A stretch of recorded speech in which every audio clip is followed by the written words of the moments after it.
افغانستان چې د زیوراتو په برخه کې یو له خودکفا هیوادونو څخه دی، هر کال یوازې د پنجشیر، بدخشان او لوګر ولایتونو له کانونو څخه سلګونه ټنه زیورات او قیمتي ډبرې اخراجېږي چې په بهر هیوادونو کې په لوړه بیه پلورل کیږي. یو شمېر هغه قیمتي ډبرې او زیورات چې په کور دننه ترې خلک د ښکلا او زینت لپاره ګوتمۍ، غاړګۍ، لاسي بندونه او بېلابېلې نورې زینتي توکي جوړوي. په دې وروستیو کې د پخوا په پرتله بازار ګرم شوی او خرڅوونکي له خپله کاروباره خوښ برېښي.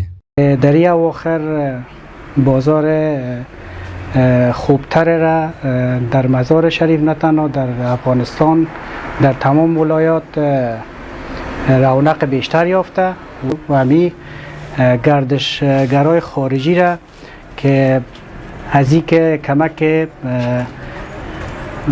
ظریف هست و مقبول است بر خود جذب کرده و اونا زیادتر در افغانستان آمده و از جواهرات که مربوط ساخت افغانستان است و مربوط افغانستان است اونا را دیدن میکنه و به ذوق و علاقه خودشان اونا چیز را انتخاب کرده و میخرن. والا کاروبار خوب است، شکر است. یعنی کاروبار مثل سابق دکانی که مثلا میشینین امنیتش هست، کسی کار نداره، گردشگرها خب میاین خرید خودم میکنن و بعضیشون بعض چیزا رو میگیرن. خوب است، بد نیستن. په مزار شریف ښار کې له وطني زیوراتو د جوړو قیمتي توکو دوکانونو ته د دغه ولایت پر اوسېدونکو سربیره له بېلابېلو نورو شمالي ولایتونو څخه هم خلک د زینتي توکو په پیر پسې راځي. د یادو توکو یو شمېر اخیستونکي وایي ځکه له داخلي زیوراتو جوړ زینتي توکي اخلي چې هم یې بیه تر بهرنیو زیوراتو ښه ده او هم د کیفیت له اړخه ترې ښه دي. دمی خود مزار شریف جور میکنن.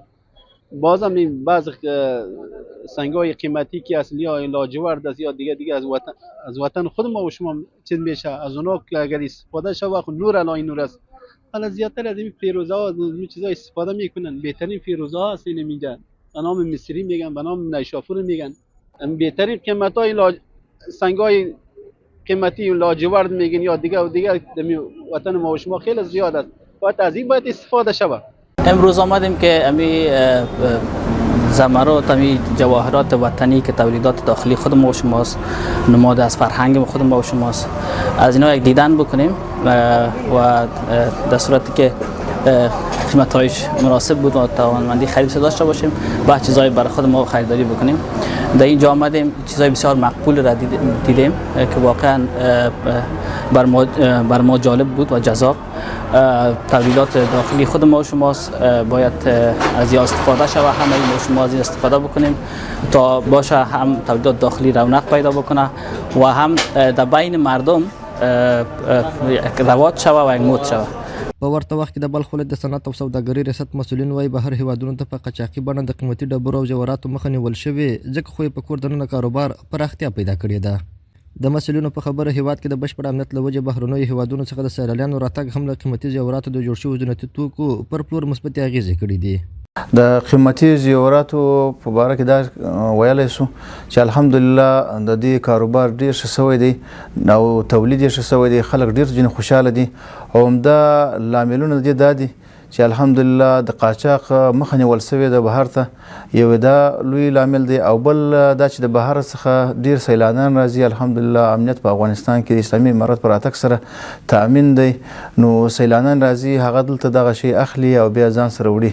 او ټولو خلکو ته مو دا وینا ده او خبره ده چې انشاءالله تعالی هیڅ چاته به دا اجازه ورنه کړه سي چې دا زموږ تاسې د افغانستان زیورات او دغه قیمتي زیورات د افغانستان څخه بهر په قاچاقي ډول وباسي.